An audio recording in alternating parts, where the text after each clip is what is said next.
was the objective, the main objective of Pharaoh was to intimidate them. He wanted them to lose the focus.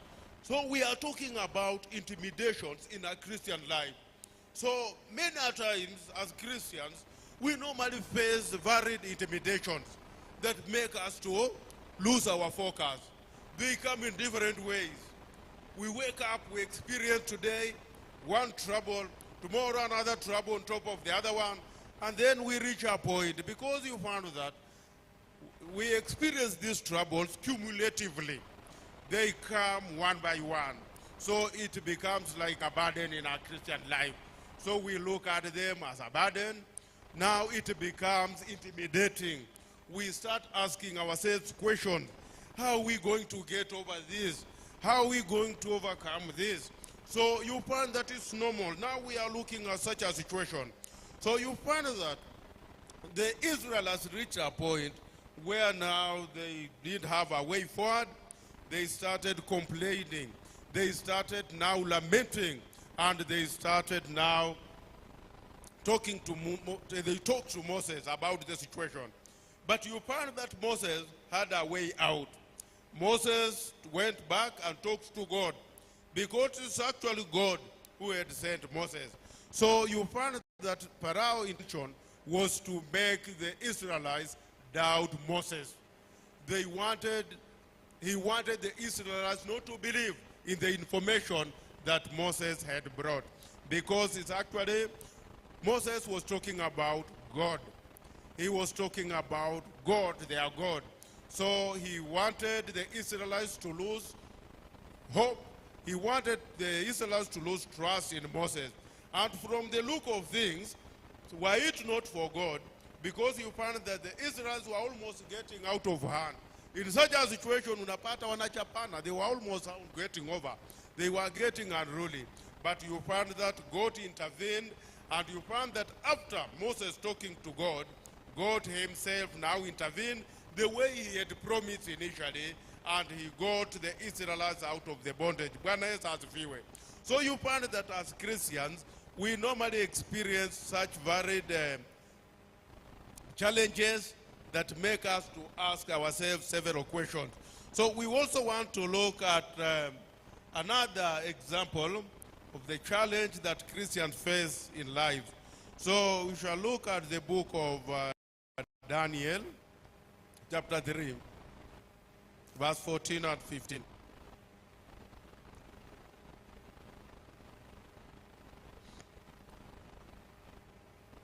Daniel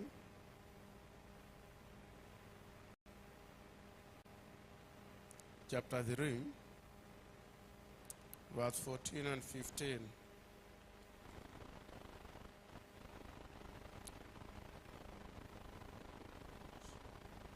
I read, Nebuchadnezzar spoke, saying to them, "Is it true, Shadrach, Meshach, and Abednego, that you do not serve my gods or worship the gold image which I have set up? Now, if you are ready, at the time you hear the sound of the horn, flute, harp, lyre, and the psaltery, in symphony music, and you will fall down and worship the image which I have made, God. But if you do not worship, you shall be cast immediately into the midst of a burning fiery furnace. And who is the God who will deliver you from my hands?" Praise Jesus.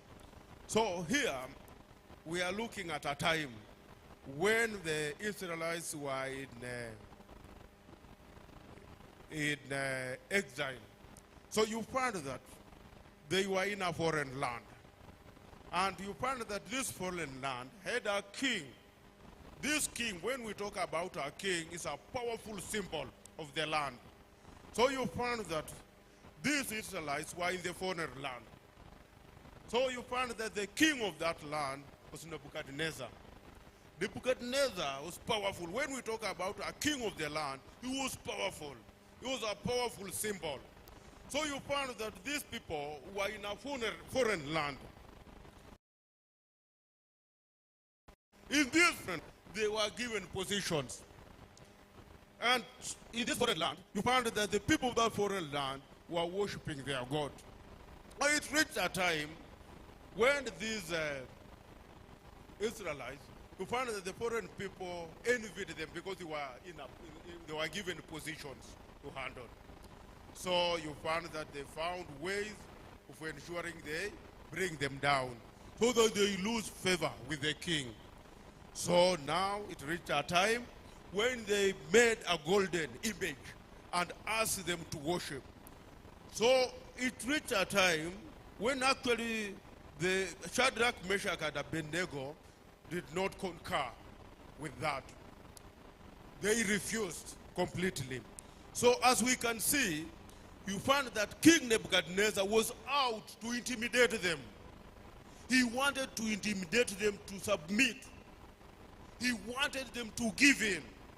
So you find that he came up and told them, because initially he had been told by his servants that these three people have refused to bow down to the idol. So his desire was to intimidate them to give in. So some situations come to look fiery so that we give in. But you find that according to the word of God, Shadrach, Meshach, and Abednego resisted. They refused completely. So you find that they told the king, King, we are not going to worship your idol. We are not going to give in. We are not going to worship your idol. Wakakata. They said, no way. We must stick to our God. The king intimidated them and said, now if you don't do that, tunaenda kuwatupa kwa moto. Na moto sio kidogo, it's fiery. So you find that kama ingekuwa kwa mtazamo wa mwanadamu, ingekuwa rahisi because they were three. Hapo tuangeangaliana, mnasema hapa mambo ni mbaya. Unaita Shadrach ama Meshach anambia Shadrach hapa kumeharibika. Tunatupwa kwa moto. Moto wenyewe iko hapo nje. The fire is on. Kindly let's give in. But the three of them remained in solidarity. They remained united. They said, no way. The God whom we worship, the true God, the only one we are going to worship, is going to deliver us from this. Because as we can see, he was even mocking them. Let's see which God will deliver you out of my hand. So he looked at himself as so powerful. So in this situation, you find that Nebuchadnezzar was the aggressor. He was the intimidator. He wanted to intimidate these three into submitting. He wanted them to fear so that they derail from the way. Praise Jesus. But you find that the three, Shadrach, Meshach, and Abednego, remained firm. They say that the God whom we worship is going to deliver us. But even if he does not deliver us today, we are not going to worship. Praise Jesus. So you find that this is a situation that was out to intimidate them. Praise Jesus. So we are looking at the intimidations in our Christian life. So these three gentlemen were Christians. They came a situation that was very intimidating. So you find that is why they were either to give in, were either to submit, or they do what? Or they be thrown in the fire. It was not tomorrow, the day after tomorrow. The fire was out. It was already burning. So the situation was tricky, but they remained firm. So you find that as Christians, praise Jesus. This one is a true example of how Christians are supposed to conduct themselves. So you find that situations come. Some of them look very much intimidating. We look at them, we start crying. We go through situations. They are very intimidating. But you find that we have hope. So you find that as Christians, we are not supposed to look at the problems. We are not supposed to look at what we go. Because the word of God in Romans chapter 8, that 1. Romans chapter 8, verse 1. It tells us that if God is for us, who can be against us? So you find that in this situation, however the intimidation that we face, however big it is, however small, whichever duration of time that it takes, we are supposed to understand that God is on our side. And if God is for us, who can be against us? So whichever situation that we are in, we are supposed to bear in mind that God is for us. So you find that if God is for us, no opposition or no circumstance can ever successfully stand against you. Praise Jesus. If God is for us, we are also supposed to understand that no one can successfully defeat God's purpose for your life. Again, we are supposed to understand that if God is for us, you find that God himself will freely grant everything needed for our ultimate good. So you find that regardless of the intimidation which is caused by the challenges that we go through, regardless of the severity of the situation, we are supposed to have an understanding and we are supposed to have solace in Romans chapter 8 verse 1. It reminds us that if God is for us, who can be against us? Therefore, God is there. We want to go by the way people want. Are you saying that? So that one is referred to as societal intimidation. We want to seek approval from human beings. So you find that every time you do something, you want to listen what one person is saying about it. You want to pay attention to what the other person is going to say. So you find that in the long run, you find that that one creates intimidation. We become intimidated. Is that clear? So you find that in such a situation, you find that we end up now, it leads to compromising the truth so that we can fit in what people want to see. Because you find that we be very keen to see what these individuals want. So at the end of it all, it leads to compromising the truth to fit. Or again, if we won't compromise, it may cause us to remain silent about the gospel. So you find that you keep silent, you don't want to talk about the gospel because you are seeking approval from people. People will say, oh, hata pia huyu anaweza ongea hii, hata huyu anaweza sema. So you find that now, you end up now deviating. You want to please people, so you want to keep silent. You see that? So that one now leads to intimidation. That is what we refer to as societal intimidation or the fear of man. Also, you find that it may lead us from standing for biblical morality. So at times you find that we just know the truth about the Bible. We know the demands of the Bible. We know what it requires us to do. But at times we want to keep silent. We don't want to talk about it because we want to please people. We want to seek approval from the people. So you find that that one is intimidation that affects Christians in the contemporary society. Praise Jesus. So as Christians, we are supposed to look at it with diligence and understand, because you find that we may end up being consumed by the fact of this intimidation to a level that we don't carry out God's purpose in our lives. Praise Jesus. So the second form of intimidation is spiritual warfare. So you find that this one is spiritual warfare and doubt. Spiritual warfare and doubt. This one mostly affects the mind. So it's also referred to as mental harassment. So you find that this one is internal pressure where the enemy has specific points to attack. So you find that this one is a tool that the enemy uses in a Christian life. So you find that one, the enemy attacks your identity. This mental harassment. So you find that here, the enemy uses this tool in the Christian life to harass some areas. So one, the enemy attacks your identity. Like for example, when you are in a church setup like this one, you find that the enemy will deal with each individual. And the enemy comes in different forms.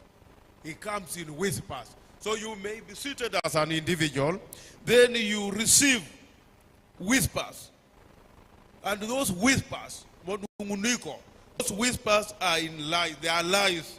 So you find that unaweza pata tu sauti unakuja, unajua you may be a good singer, a good worshipper, lakini unapokaa hapo hivyo see other people doing it, you get some sauti tunakuja, you are not qualified, siwezi fanya kama hao, mimi siwezi. You see that? Those are the whispers that the enemy use to suppress you, to intimidate you. Are you getting that? So you, yes, in the long run you get intimidated, and yet you are qualified, you can do it. So you get some whispers which are lies. Oh, you are disqualified. Hata wanaweza pata, you have taken time, umejoin group, like the ushers, unaweza join group, ushering, praise and worship, instrumentalists, isn't it? So you find that they're just moving on, they're worshiping, they are doing what they do good. But when you get there, you just start getting some whispers. Hapa sipendwi, watu wanajiringa, hata unaangalia vile wanaka. But that is not so. So you find that when you start getting such whispers, that is a way of doing what? Intimidating you. So that is a way the enemy uses to intimidate you from doing what? God's purpose. Praise Jesus. So as Christians, we are supposed to be very cautious. We are supposed to be alert against such intimidations. So you find that some intimidations are violent, others are silent. They come slowly. They come slowly. So unless you are vigilant, you will not be able to detect. So you find that another way the enemy uses to attack, or rather in the spiritual warfare, is that the enemy exaggerates the challenges. So you may be going through a challenge, but you find that the enemy will make the obstacle to seem bigger than God's grace. So unapitia shida. So you find that the enemy will magnify. He will create a bigger image in your mind, in a way that you look at the problem or the obstacle to be more bigger than God's grace. So you find that by doing that, definitely you will become intimidated. Praise Jesus. So you find that that one is a way that the enemy uses to intimidate a Christian life. Then also you find that the enemy will induce, we are still under spiritual warfare and doubt. So we are looking at the ways, or rather the areas where the enemy attack within the spiritual warfare and doubt. So first I said, the enemy attacks your identity. Two, the enemy exaggerates your challenges. Then you find that the enemy induces discouragement. It causes one to doubt spiritual calling or effectiveness of prayer. So you find that as the word of God encourages us, we are supposed to pray without ceasing. We are supposed to pray all the time. So you find that after prayer, as a Christian, as an individual, we have expectations. We expect our prayers to be answered. And it's God who answers the prayers. And he answers the prayers according to his timing. He answers according to his own will. At times unaweza omba, unatarajia you'll be answered. Well, we have expectations depending on the severity of the intimidation, the situation that we are going through. So you find that we may need urgent response to our answers. But when it takes long, according to God's will, we now start developing some discouragement. You find that it's an enemy now starts inducing some discouragement. We start looking at it as though it's not effective. We start doubting our spiritual life, and at the end of it all, it creates intimidation in our lives. So as Christians, we are also supposed to observe that. So you find that also another example or another form of intimidation in our Christian life is ministry intimidation. So you find that under this, you find that there is use of fear, authority, threats, anger, manipulation, and spiritual pressure to silence or control others. You find that this one happens in the church setup. You find that the church, the components of the church are human beings. We have ministers, we have worshippers, we have praise and worship. We have a number of components put together, they make up the church. So you find that here we have varied intimidations that arise from within us. So you find that some of these intimidations cause fear. So there are some people who are in charge of some areas, they use fear so that people submit to their desire. They use manipulation so that people submit to their desire. So those ones are the areas as Christians that we are supposed to look at. So you find that now, as we looked much earlier, you find that whichever the situation that we are going through, whichever the challenge, whichever the intimidation, so you find that as Christians, we are supposed to understand that our solace is derived from God. So you find that God himself assures us. So you find that in Isaiah chapter 54, verse 7.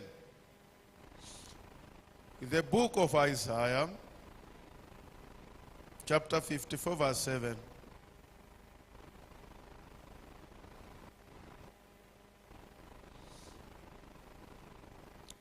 So you find that here, God assures that no weapon formed against you shall prosper, says the Lord. So it's God himself saying. So you find that when we talk about challenges, when we talk about intimidation, we are talking about a form of weapons that the enemy uses to derail a Christian from God's purpose. Bwana Yesu asifiwe.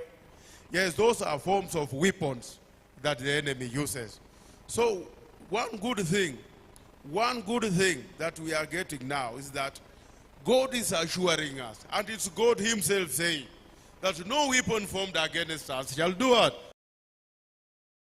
Shall prosper. However much the enemy tries, however much the enemy fabricates weapons, God is assuring us this morning that no weapon fabricated, no weapon formed will manipulate us. No weapon will harm us, because God himself is saying that.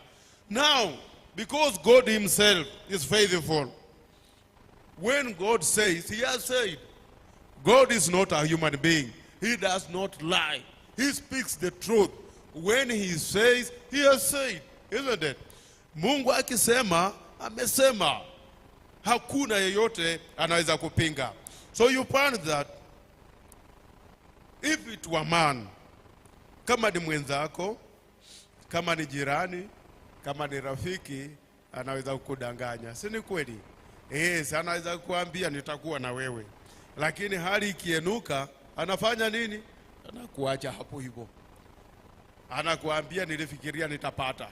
We have challenges, financial problems, isn't it? Nampigia simu, mnaongea vizuri, mnakubaliana. Ambia kesho saa 4. Pigie simu, takuwa nimekupatia hizo pesa. You have shared even the problem. Ambia this one is pressing. It requires your attention. Anakuashua hapo, utapata. Ikifikia saa 3:30, you start counting. Ikifikia saa 4, unashika simu, unapiga. Unapata nini? Ni mteja.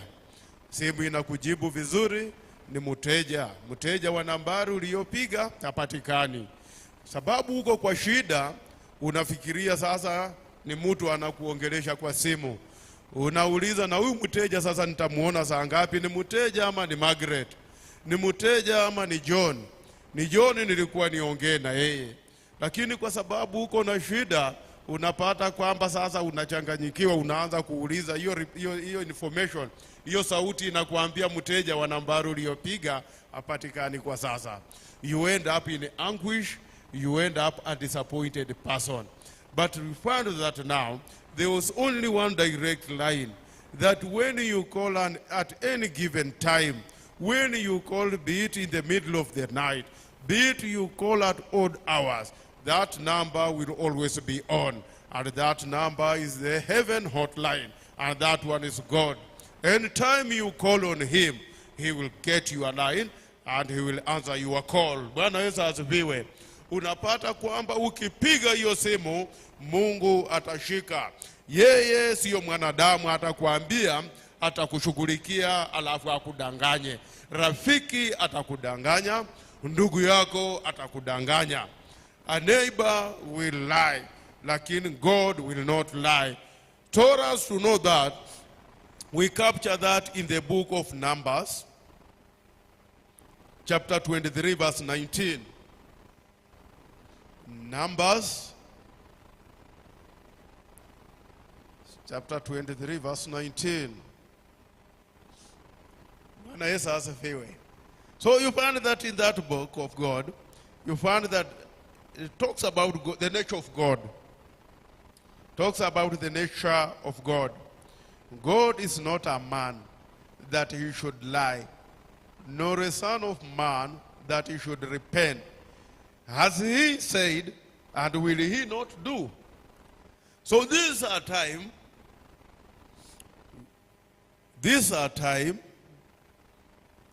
when God had just delivered the Israelites from bondage from Egypt. So you find that after going through the wilderness, after God leading them through the wilderness, is when they had just crossed the Jordan River, now to the side of the promised land. Praise Jesus. So on the side of the promised land, we had inhabitants. There were people who were living there. We have the Moabites, they were the Midianites, Amalekites, they were on the other side. And this is the side that God had promised the Israelites. So now, on the course of their journey from Egypt, before they crossed over, you find that all the inhabitants of, for the examples of the Moabites and the Midianites, they had heard about the Israelites. They had heard about what God had done for them. They had heard about the hand of God that delivered them from Egypt. So you find that all that God had done for the Israelites was known to the people in the promised land. They were aware that these Israelites were with God because of what they had heard from the other side. So because of that, these people were terrified. They were afraid because now the Israelites were no longer in the wilderness. They had crossed over. They were taking over nations. They were taking over their land. So there was a group of the Moabites where the king by the name Balak was terrified. He didn't understand what to do. And there the Israelites had camped along the Jordan River. They were out now to take over the land. The king of the Moabites was terrified. Now he decided to seek a way to destroy the Israelites. Praise Jesus. So King Balak sought a way to conspire with to destroy the Israelites. So he sent for a prophet. That prophet was a non-Israelite by the name Balaam. Akatumanisha akadiambia, call for me that prophet to come and curse these people, or else they are on the way to destroy us. I think the prophet was known for cursing because hawezi muita ni nabii. Lakini kwa nini wamuite kama alikuwa anafanya mambo mazuri? I think he was also good at cursing. He was cursing. So they sent for him all the way to Mesopotamia in a place called Aram. Akachukuliwa. Akaambia, we are now going. King is calling you. And the moment you get there, the king is going to reward you, going to give you presents on condition that you curse the Israelites. So you find that God himself spoke. He spoke to the prophet. He told him, you are going. But once you get there, you only speak what I tell you. Usipike huko fanya mambo yako. This is the prophet that we know. On his way, akakosana na punda wake. I think we know that. Kwa hasira yake, because he wanted to get over there to do his work, akatandika huyo punda kichapo ingine famous sana. Paka punda akafanya nini? Akaongea. So we know of that, isn't it? So you find that upon doing that, akaenda akafika wapi? He went and reached where the king was. But God himself intervened. God himself told him to speak. And it's because God had promised to be with the Israelites. It's God himself. Alikuwa amewatoa wapi? Egypt. So there was no way huyu Mungu angefika hapo abadilike. Now you are getting me. God is faithful, he does not lie, isn't it? Once he says, he has said. So I've tried to come up with that explanation so that we understand his nature. God's nature is faithful. He does not change. Once he says, he has said. So you find that it reached that situation where he intervened for the sake of the Israelites, his people, that he had removed from Egypt. So God intervened. He turned what the king wanted. Actually, the king wanted the prophet to curse the Israelites, but instead the prophet blessed them. So you find on 3 occasions, you find that the king offered sacrifices on 3 different altars, 3 different places. He offered bulls and rams for the purging the Israelites. Lakini Mungu mwenyewe akasimama mbele akasema haiwezekani. Kwa sababu alikuwa amesema atawabariki wana wa Israeli. Na Mungu akisema, amesema, hawezi badilika. Mungu ni mwaminifu. So you find that this passage is a powerful reminder of God's unchanging nature. And it's also an absolute reliability in fulfilling his promises. God is reliable. He does not change. If he promises, he must fulfill. Whatever he has promised in each one of us life, he must fulfill. Praise Jesus. So now because God is for us, whichever promise he has promised, be encouraged. Be reminded that he must fulfill it at his own time. Bwana Yesu asifiwe. So you find that we are not supposed to look at the intimidations. We are not supposed to look at the challenges.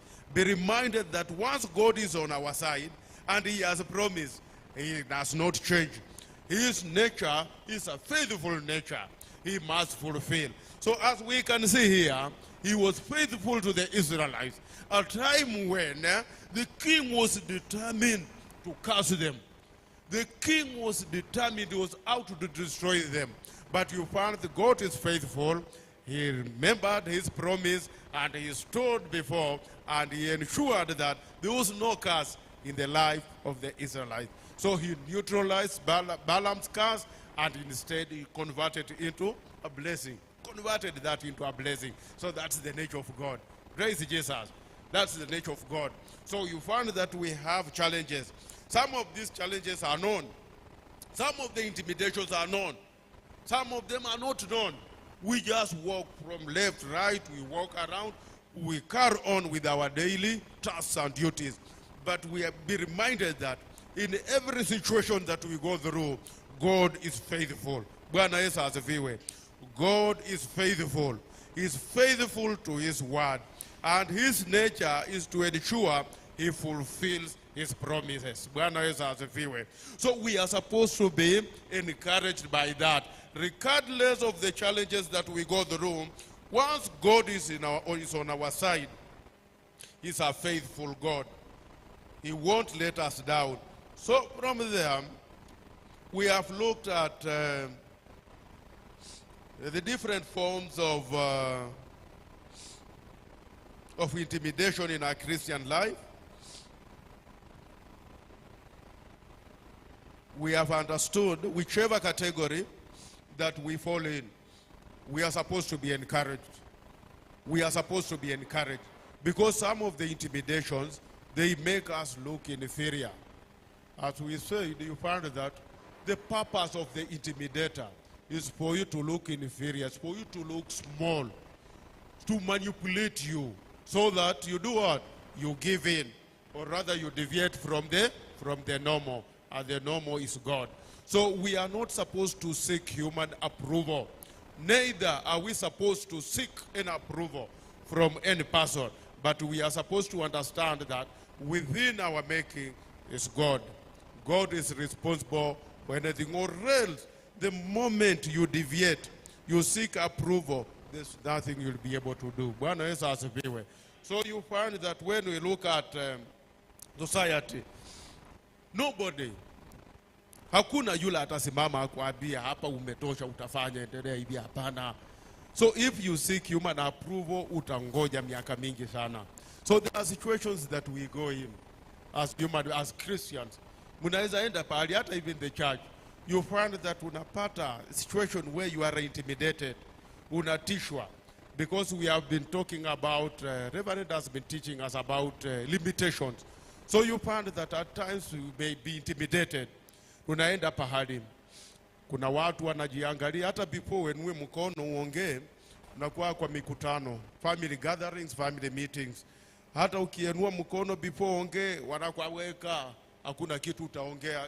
You are already written off. Hakuna kitu mtu anaona kinaweza toka kizuri kwako. But that one is just a way to make you feel inferior, so that you don't do God's purpose in our life. Bwana Yesu asifiwe. So the moment you listen to those voices in our life, so you find that as Christians we end up getting deviated. We don't carry out God's purpose in our life. Bwana Yesu asifiwe. So we must stand firm by understanding that once God is on our side, you find that winning is imminent. We have to win. Once God is on our side, nobody can be against us. Nobody completely. Absolutely nobody.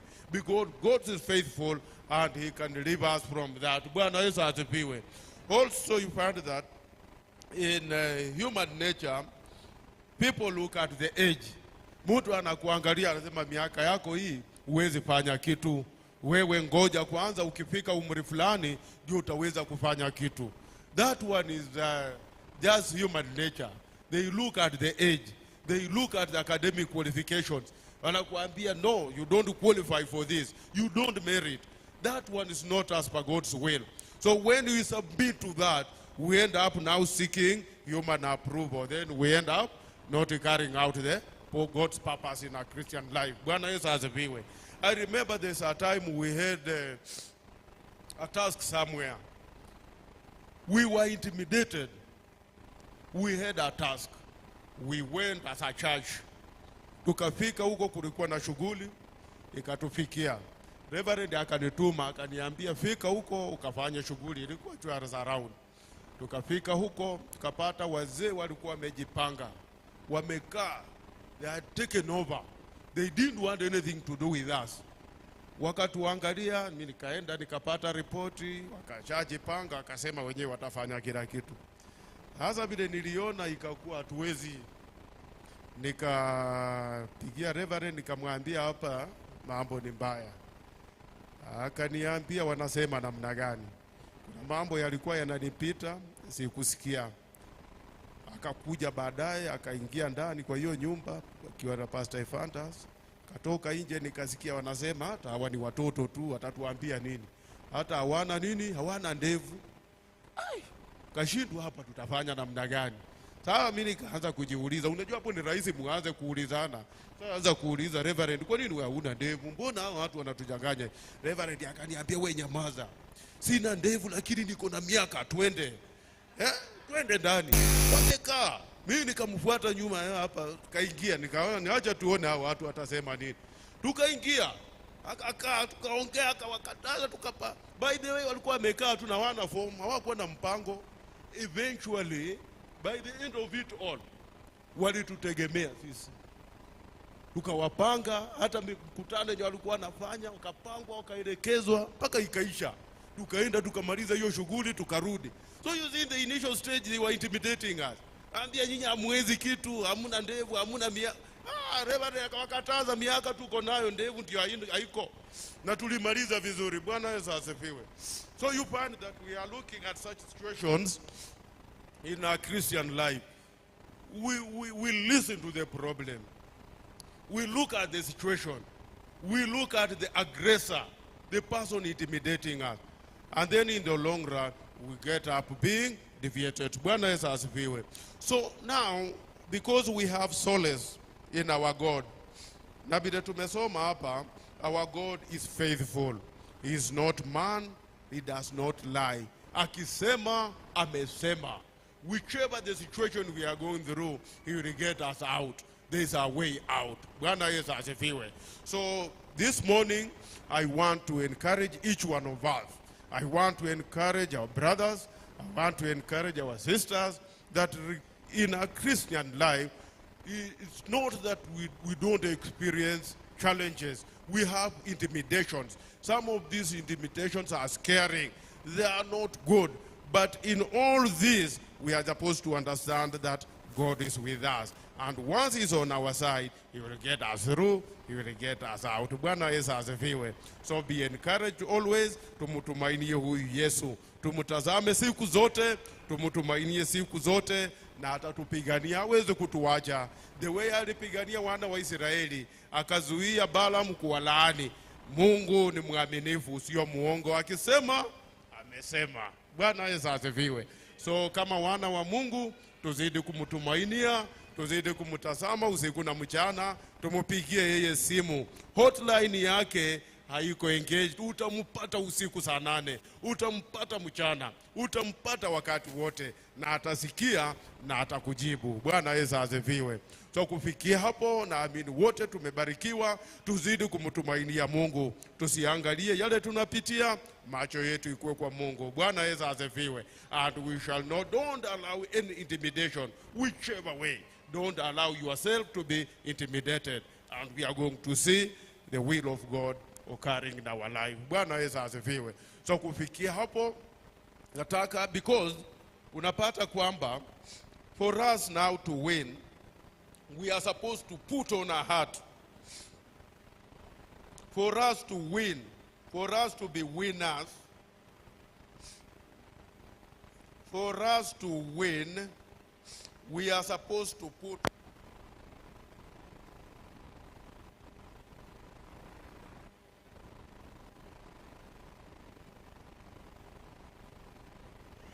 and this heart is supposed to contain our spirit. Within our heart, we are supposed to contain our spirit. And that spirit is not of fear. We are supposed to be courageous. So that one is captured in the book of 2 Timothy chapter 1, verse 7. For God has not given us a spirit of fear, but of power. So in everything we are supposed to be powerful. The moment you allow fear, because fear is a product of what? Of intimidation. Fear is a product of intimidation. Once you get intimidated, you develop fear. Fear now has two approaches. You either attack, or that one is you fight, or you flight. You run away, or you fight back. So you find that fear is dangerous. And that one is a product of what? Of intimidation. The moment you give in, the moment you are manipulated, then definitely fear will come in. Once you welcome fear, that one is very dangerous. You either take off or you either fight. So now you become compromised. So we are not supposed to allow fear to get into our life because of intimidations. So you find that because God himself is the one who created us, and he has not given us a spirit of fear. So kindly, brothers and sisters, let's not allow our lives to be infiltrated with fear.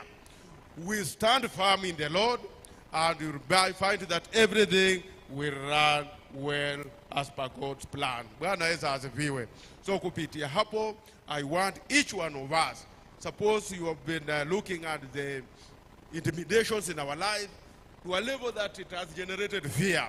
This morning, I want you to get encouraged that God is on our side. He's the one in charge. He's the one who is the burden bearer. He's the one who's carrying everything in our life. He is aware of everything that's happening in each and everyone's life. So once we carry our burden and bear it to Jesus, you find that he's going to set us free. So this morning, we understand ourselves. Kama kuna pahali umefinyika kiwango ulikuwa wasema hii nayo siwezi, unaweza. Mungu ni mwaminifu. So just pray that you get the spirit of courage. Tukuwe wajasiri, tukuwe na nguvu, na unapata kwamba Mungu atatuwezesha. Bwana Yesu asifiwe.